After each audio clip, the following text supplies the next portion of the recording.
Welcome to the channel. Today I'm going to show you how to move your text to the middle of your page in Word.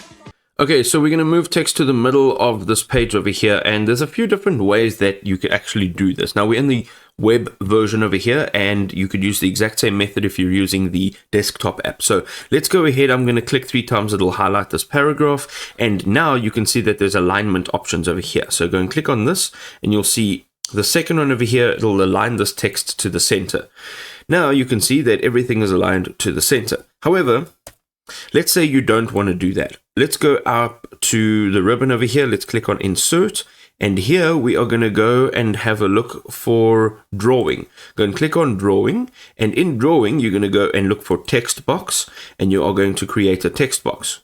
Alright, so now you've created a text box. You can put your text in over here. So let's just go sample text, and that's great. You can obviously resize this. So just for example, I'm going to size it like that.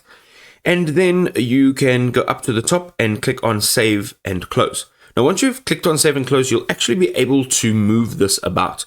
So if you go ahead and click on this, you can move this about just like you would be able to move all of your other objects about. So once you actually click on it, you can also right click on it. There's a couple extra options here, so you can edit what's inside there. But ultimately, this is now acting as an object and not text. So you can move this to the center if you would like to.